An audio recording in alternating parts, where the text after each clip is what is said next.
Okay, let's go ahead and get to it. First off, how's everybody? Good. It's good to see everybody. Did you have a good break?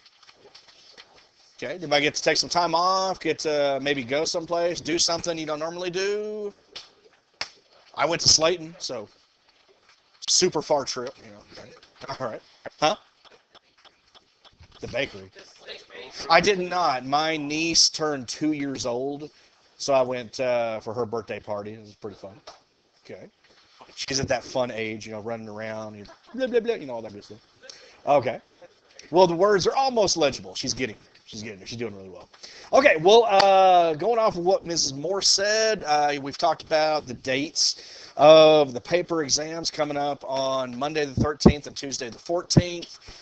We've got the 1 p.m. and the 8:15 a.m., what she just talked about, 1.5 hours each. Paper 1 is going to be 15 questions. Paper 2, 6 questions. It's going to have a lot per question. Yes, ma'am. I'm hoping to pass those back at the end of this week. Sydney's talking about the IA. I've only got one more that I need to go ahead and put into the grade book, and then I have one more that I need to grade, which has not been turned in yet. So hopefully I'll get that very quickly. Hila? Not necessarily, because I use the same score, or the same scale, I should say, as I did for the previous one. So if you got a 15 or above, that's a 100. So it is possible that it changed. Now, I will go ahead and say that the majority of people who's I graded before the break, they did go up. There were a few, not many, who did stay the same or even drop down a point or two in some cases. And it was kind of unusual. There was one paper that started off really great. It was, here's all the information. We're going to talk about this topic, and then we're going to do a correlation coefficient test on it. And I mean, the paper was just fantastic, and then it stopped. There was no correlation coefficient, nothing of that type. So I mean, unfortunately, there are reasons why if your grade dropped a point or two, why that is. But when I pass those back, you can come talk to me. The big thing I have left to do is to scan those, and I just need to find time to do it. I'm hoping to get them done sometime this week and get them back to you before the end of this week, so that you guys can look over them if you have any questions about the scores, anything of that nature. But that's one of the biggest hurdles for this class taken care of, so it's a huge weight off our shoulders, right? Okay, one less thing to worry about. But as of right now, we are 8 weeks away. Exactly 8 weeks from today is when you'll take the first paper exam. In fact, you'll already be taking the paper exam exactly 8 weeks from now, because the first one's at 1 p.m., like we were just talking about. So we don't have a whole lot left in our trig unit. We still need to talk about law of cosines, which we're going to go ahead and start today. Law of sines we took care of before the break. We'll go ahead and review that. As far as what's going to be happening in the immediate weeks we have here, there's a quiz I have on Thursday that covers right triangle trigonometry, just the SOHCAHTOA. I didn't put any law of sines or cosines on there yet. That's probably going to go on the exam next Thursday. So this Thursday, the 21st, is going to be a quiz, right triangle trig. Next Thursday is going to be an exam. That's when we'll have the right triangle trig, law of sines, law of cosines. And I realize that it's been, at least a good week and a half since we really talked about it, since a lot of people probably looked at it. But I'm sure you looked at it during the break every day, right? Obviously. But just in case you got busy and math was not at the top of your to-do list, tomorrow I'm going to give you guys an exit ticket. I'm thinking about 20 minutes for you guys to work together, kind of review the right triangle trig. We're just really talking about SOHCAHTOA, maybe finding an inverse to get an angle measure. And then the quiz is going to look very similar to the exit ticket you have tomorrow. So you'll have the opportunity to work on some new problems, refresh yourself, and I'll try to get those back to you on Wednesday. And then you'll have another item to study for the quiz and the upcoming test. But once we finish this, there's a few geometry lessons we need to get through, just two-dimensional and three-dimensional, perimeter, area, volume of prisms, nets, all that good stuff, surface area. So hopefully that won't take too long. I'm thinking about a week and a half. And then we have our last unit, an introduction to calculus, where we start talking about limits and derivatives. And if everything works out the way I'm thinking, we should have at least a good 3 or 4 weeks minimum for review. We'll go ahead and take a released exam. Most likely we'll go ahead and take the exam from last year. I've got at least a half a dozen review packets and worksheets on all the material from throughout the year. So once we finish up, that is what our goal is going to be. Just going back and reviewing all that material and making sure that by the time the 13th of May rolls around, you walk into the test confident. Okay. That blows me away that they will allow that. I mean, it wasn't so lucky for the rabbit, but hey, maybe. I don't know. I don't know. If I were a rabbit, I wouldn't care at all for that. So, really, Eli, you never want to say anything? I said if I were a rabbit, I wouldn't care at all for that. No, okay, there you go.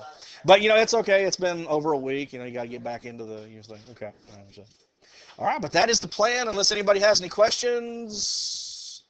Okay. So one other thing I want to go ahead and do, I did not want to assign it over the break. Hopefully the substitute did pass out the law of sines homework, or did I pass that out? I can't remember. I think I passed it out the day before and I just left it. Okay. So why don't we go ahead and have that due Wednesday? Give you a couple of extra days to look that over. I do have extra copies over on my desk, so at the end of class, if you need one, just let me know. So we'll have that due Wednesday, exit ticket tomorrow, quiz Thursday, test next week. And even next week, it's going to be a short week because you guys have a 3-day weekend. You aware of that? Okay, so you have a 3-day weekend. You don't have to come on Monday. There you go. Okay, well, let's go ahead and see how far we can get today. You got at least a good 25 minutes. So we talked about the law of sines. We've actually seen that. The only way you can use the law of sines is if you have what I refer to as a pair, an angle measure and the side length directly opposite that, and it was going to be a proportion. And then we also went through the ambiguous case, and I'm thinking hopefully that everybody was doing pretty well with those. We remain consistent in all of our examples. Here is the homework that you'll currently be working on.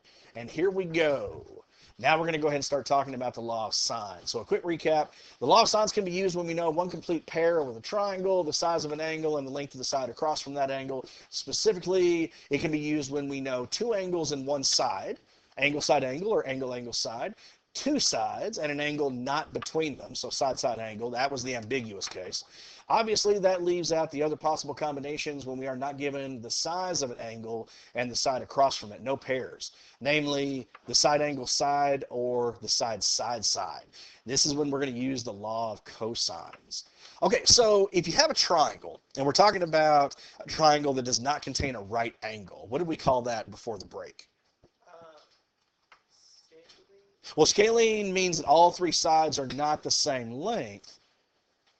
Okay, this one started with an O. Not obtuse. Oblique. There we go. An oblique triangle, one that does not contain a right angle. So let's say that we have an oblique triangle, and we have angle A, angle B, angle C. And remember the way we do this, the capital letter is the angle measure, the lowercase letter is the side length. So across from angle A would be side A, across from angle B, side B, and side C across from angle C. So what we're saying is that if you don't have a pair, the law of cosines is going to be the way that you want to begin the problem. Now, it is possible once you begin the problem using the law of cosines, you can go back and use the law of sines. You just have to be very careful. You remember we had that little discussion before the break.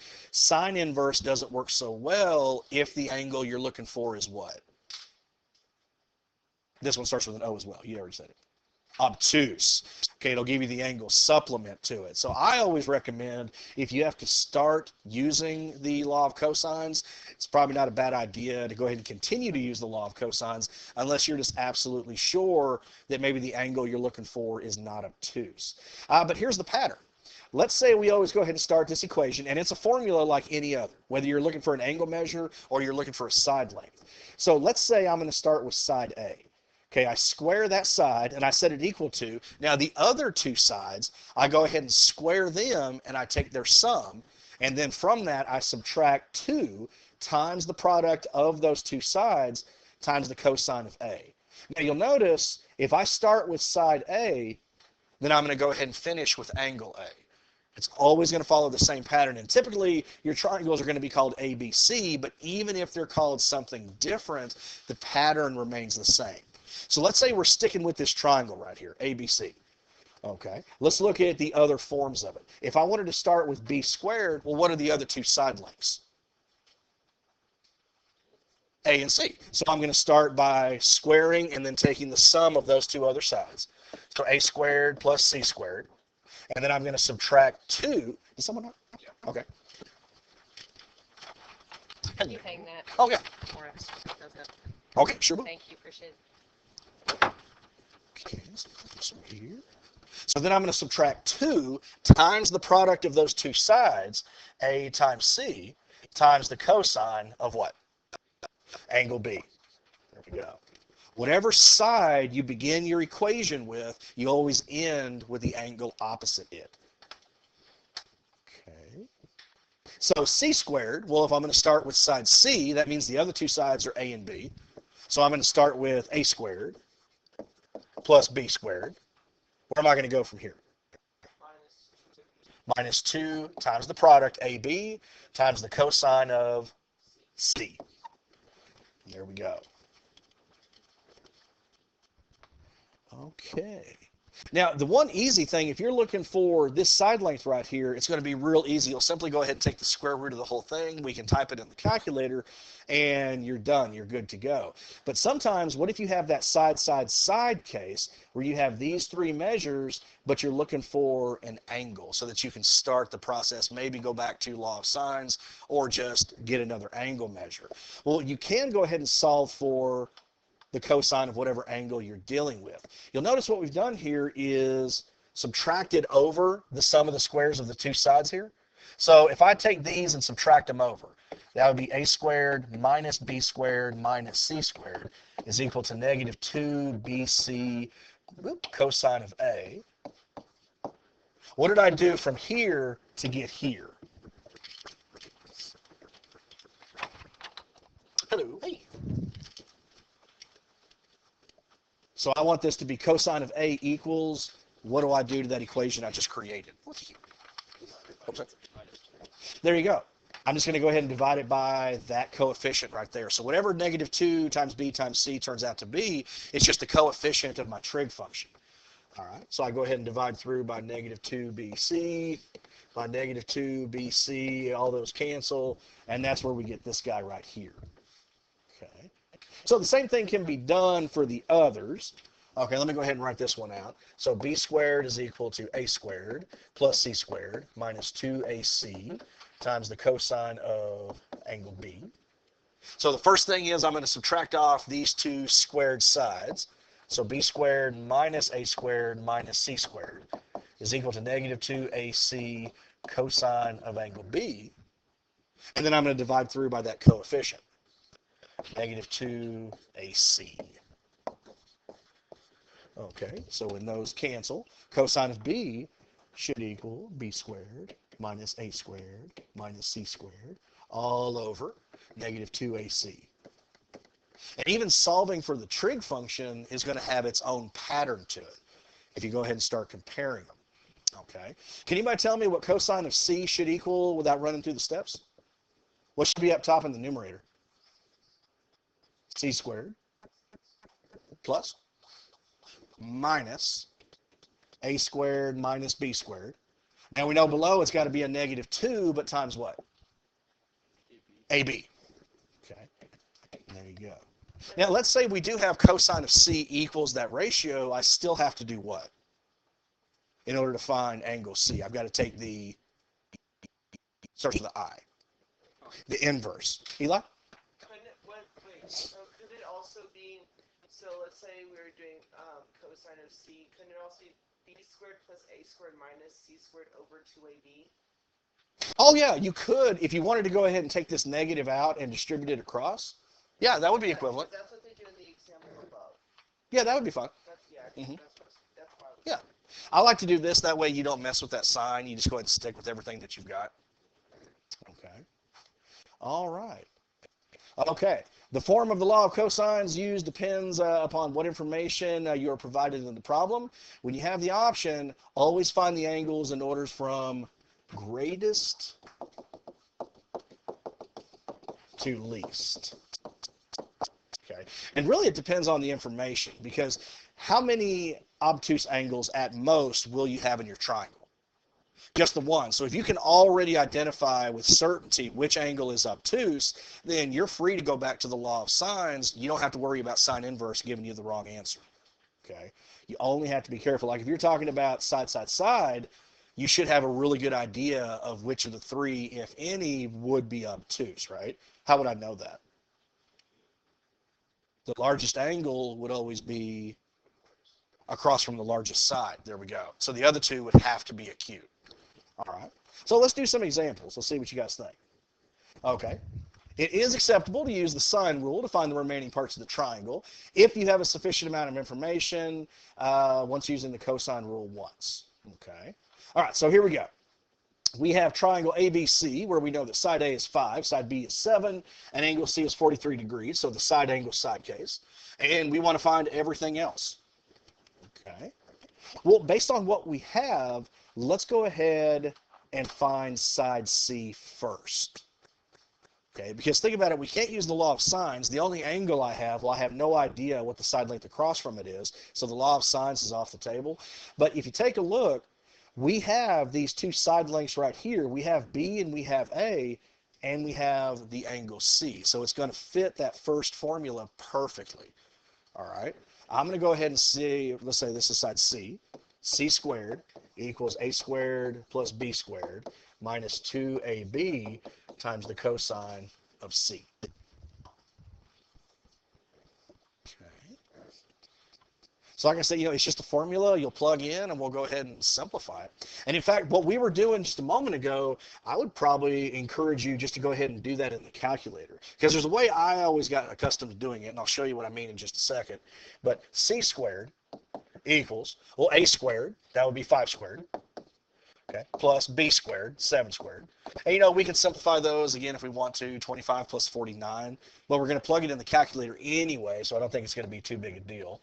Minus 2 times A times B times the cosine of 43 degrees.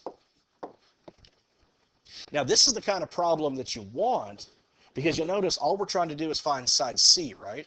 Well, it's pretty much already isolated, right? The only problem is I've got C squared. How do I get C from C squared? Yeah, just take the square root. So all I have to do for this one is just type that whole expression in the calculator. Okay. So in fact, let's see what that turns out to be. Okay, so pull up a calculator here. We don't need that secant formula there. Okay, so control square root, and I'm just going to type in 25 plus 49. And you can even simplify it further if you wanted to. Just add those up. 2 times, 5 times 7 times the cosine. It was 43 degrees, right? And again, the only thing, make sure that your calculator is still in degrees. If not, if it's in radians, let me know. I can show you how to change that. But once you type it in, okay, the length across from angle C, I'm getting about 4.78. Okay. And there we go. 4.78.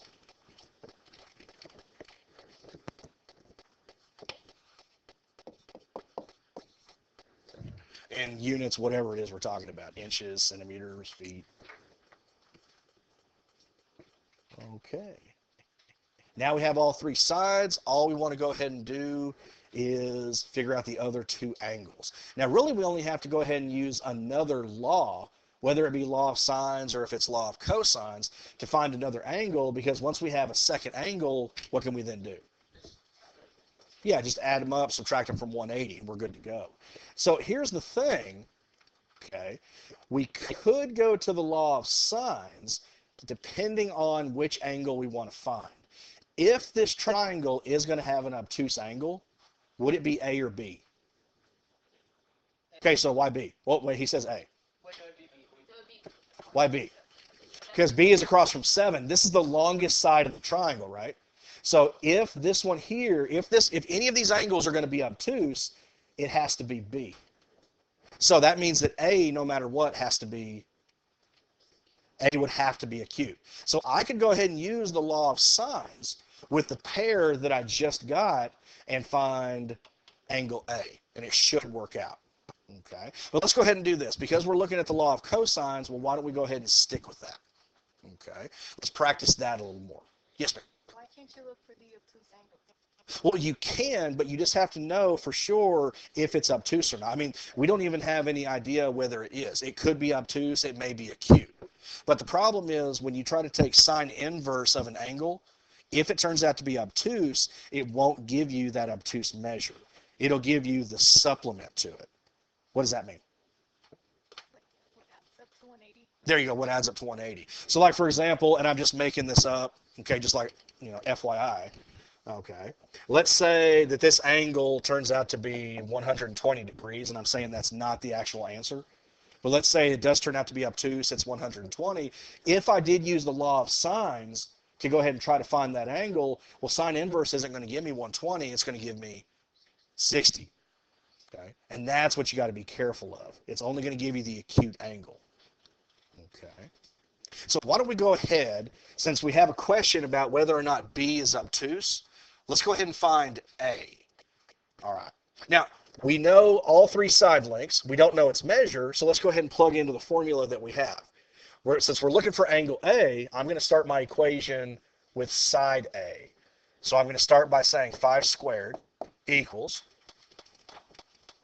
okay, what am I going to do with the other two side lengths? We're going to square them and then add them. Okay, so I'm going to go ahead and take 7 squared plus 4.78 squared minus what? 2 times 7 times 4.78 times the cosine of angle A. Okay. Yes? Why did you say equal to cosine A? Oh, you mean cosine A equals? Yeah. Oh, well, right now I'm just showing you how to plug into the normal formula. I want to make sure that you feel comfortable with that. What I'm going to go ahead and do now is actually solve this for cosine of A. Personally, I've never really used these formulas myself. Okay? I never committed those to memory or ever used them. I just always started with the formula and then just manipulated it however I needed. But if you feel confident, if you want to go ahead and go straight from that, please, feel free to do so. Okay. Okay, so just like we did a moment ago, I'm going to go ahead and take these two and I'm going to subtract them over. So I'm going to say 5 squared minus 7 squared, okay, minus 4.78 squared equals negative 2 times 7 times 4.78. Oop, that should be an 8. Times the cosine of A. Okay. And then now what do I do?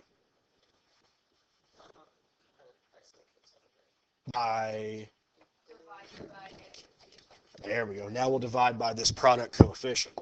Negative 2 times 7 times 4.78. That's a 4. Okay. And then negative 2 times 7 times 4.78. All those cancel. There's your cosine of A is equal to what we have. Now again, you can go ahead and figure out that ratio, but we still need to do what? Because I'm going to have cosine of A is equal to some value, but we got to take the inverse. Okay. So here's what I'm going to do. I'm going to do it in a couple of parts because I don't want to use the rounded version in my calculations because that's going to change my answer. So I'm going to start. Let me get out of here. So I'm going to go ahead and say, oh crap, of course I did that. Should have kept that. Give me 1 second. 5 squared plus 7 squared? I accidentally erased what I needed to. Yeah. It's a Monday. There we go. And then, let's see, what was it? Minus 2 times 5 times 7. What was it? Times the cosine of 43? There we go. Okay, so in the numerator, what we're looking for is, I completely blanked on that.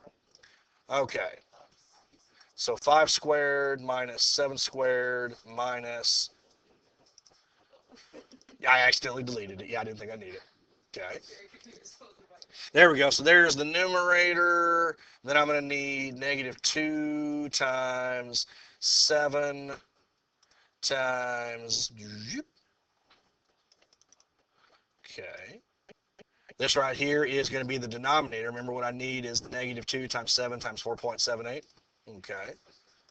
There we go. So I'm going to go ahead and take all of this now. Cosine inverse. That divided by that. There we go. So I'm using the actual values in the calculator. I'm just plugging those in. So I'm getting A to be about, let's say, 45.6 degrees. That is not what you got? Well, I think I might have done it wrong. Okay. Don't quote me. 45.6. What did you get? I got 46.1. So I found what B was, and then I just used, I just found what A was after that. Okay. Now that's really close. I mean, you said 46.1, and see, I got 46.6. Did you use the rounded value? Wait, main 45.6? What did I say? Oh, 45.6, sorry. Did you use the rounded value? No, I used the real values. Did anybody get anything else different? Anybody not get the 45.6? Now we could go ahead and test it. I mean, let's see right here. 45.6. So let's go ahead and put this right here. 45.6. So I'm going to take 180. I'm going to subtract the 43 that we already had minus the 45.6 that we just found. So 91.4. Did it turn out that our value was obtuse? Yes. So let's say 91.4. Okay. So what we could do, we could actually go ahead and use the law of sines to find angle B, and I could once again show you that it should be giving me like, what, 89.6? Something like that. Does anybody want me to do that? You do want me to do that? Okay, let's do it. Okay. So let's say this. Let's say, without thinking about the fact that angle B could be obtuse or acute, I just immediately notice a pair, and I go ahead and use the law of sines. So that would be sine of 43 over 4.78 is equal to, so let's say sine of B over 7. Okay, so now I'm going to cross multiply. So sine of B should equal 7 times the sine of 43 degrees over the 4.78. Would everybody agree? Then I'm going to take the sine inverse of that. So let me get on the calculator real quick. Oh my gosh, is it already 2 o'clock? Time flies when you're having fun, right? First day back, it went just like that. Okay, so 7 sine of 43. Okay. So 7 sine of 43. I want to go ahead and divide that by the 4.78 that we got there. Okay, now this is what I need to take the sine inverse of. Okay. So sine inverse of that guy, 88.5. Okay. Remember, because my angle turned out to be obtuse, it can only give you the acute measure that supplements to the real angle. So remember, what did we get for B? The 91.4. So if I were to go ahead and take the 180 and now subtract this guy right here, there you go. That's the only thing you have to be super careful of when you're taking sine inverse on these problems. Okay. If you know without a shadow of a doubt that the angle you're going for is acute, law of sines is perfectly fine. But if it's obtuse, I would really encourage you stick with the law of cosines or realize that you would have to subtract your angle from 180.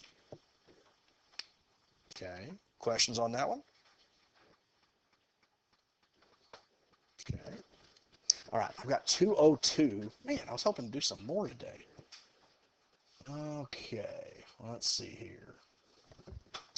Well, I guess let's go ahead and stop with this idea. We won't go ahead and do another problem, but let me go ahead and show you this. Let's say we have another triangle, Because I just want to show you that no matter what the triangle is named, if it's not named ABC, then the pattern we just saw for the formula is always going to be the same. So let's say we've got a triangle MNO. Okay. And let's say I want to go ahead and write out the law of cosines starting with side M.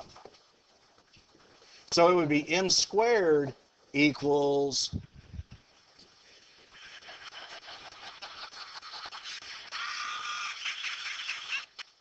okay. All right. So remember, what do I always do with the other two sides? We square them and add them. So this would be n squared plus o squared minus what? 2 times n times o times the cosine of m. Okay. So it does not matter what your triangle is named. The pattern will always stay the same. Do you guys want me to write it out for side O or side N? No? How much is this coming back to you guys from previously? You ever showed this? No? Is it making sense? There we go. Okay. So we'll just continue this tomorrow.